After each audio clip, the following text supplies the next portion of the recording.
এদিকে বিজেপির মন্ডল সভাপতির বাড়িতে হামলার অভিযোগ, বৃদ্ধ মা ও ছেলেকে মারধরের অভিযোগ ফের তৃণমূল আশ্রিত দুষ্কৃতীদের বিরুদ্ধে। ব্যবসার কাজে বাড়ির বাইরে ছিলেন বিজেপি ওই নেতা। বনগাঁ থানার গোবরাপুর এলাকার ঘটনা, বৃদ্ধ মা ও ছেলেকে মারধর করা হচ্ছে, শাসকের দিকে অভিযোগ উঠছে। তৃণমূল আশ্রিত দুষ্কৃতীদের বিরুদ্ধে অভিযোগ, ব্যবসার জন্য বিজেপি ওই নেতা তিনি বাইরে ছিলেন, তারপরে এই হামলার ঘটনা। বনগাঁ থানায় ইতিমধ্যেই গোবরাপুর থানা এলাকার ঘটনা, থানায় অভিযোগ দায়ের করেছেন। বিজেপির মন্ডল সভাপতির বাড়িতে হামলা দুষ্কৃতীদের, কিন্তু হামলার কারণ কি, কেনই বা টার্গেট করা হয়েছিল? এবং বিজেপির মন্ডল সভাপতি তিনি অভিযোগ করছেন তিনি ব্যবসার কাজে বাইরে থাকার কারণে বাড়িতে রীতিমতো মা ও ছেলে ছিলেন, তার উপরেই হামলার ঘটনা। সিসিটিভি ফুটেজ সামনে এসে একবার দেখাই।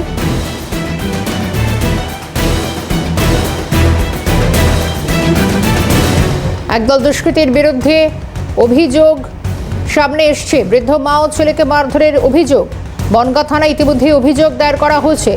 বিজেপির মন্ডল সভাপতির বাড়িতে হামলার ঘটনা। টেলিফোন লাইনে রয়েছেন আমাদের প্রতিনিধি জ্যোতির্ময় চক্রবর্তী। জ্যোতির্ময়, হামলার কারণ কি অভিযোগ?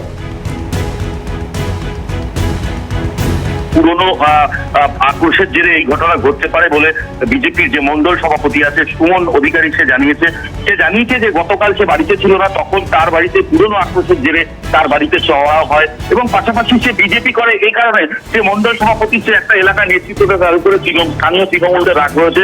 এদিন দুপুরে পরে তার বাড়িতে আক্রমণ করে, তার মাকে বেধড়ক মারধর করে, তার ছেলে গুরুতর জখম হয় এবং পরবর্তীতে মাকে বনগাঁ মহকুমা হাসপাতালে আনা হয় এবং ছেলেকে প্রাথমিক চিকিৎসা করিয়ে তিনি বনগাঁ থানার দ্বারস্থ হচ্ছেন। তিনি জানিয়েছেন যে তার বাড়িতে যাওয়ার সময় তাকে দেখে নেবে তার ছেলেকে, মানে অর্থাৎ মন্ডল সভাপতি তাকে শেষ করে দেবে, এরকমও নাকি হুমকি দিয়ে গেছে বলে তিনি অভিযোগ করছেন।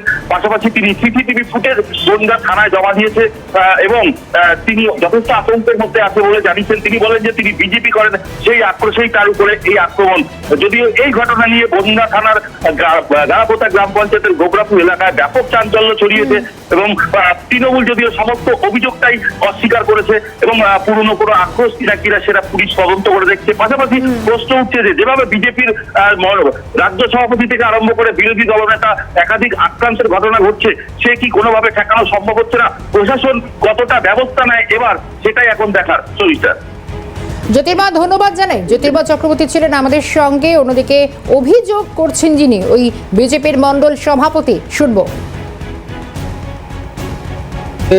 এবং মাকে আচমকা কিছু লোক এবং টিএমসির দুষ্কৃতী, মানে এমন পরিমাণে দুষ্কৃতী মানে বলে বোঝানো যাবে না, তারা এসে আক্রমণ করে, আমার মাকে মারধর করে।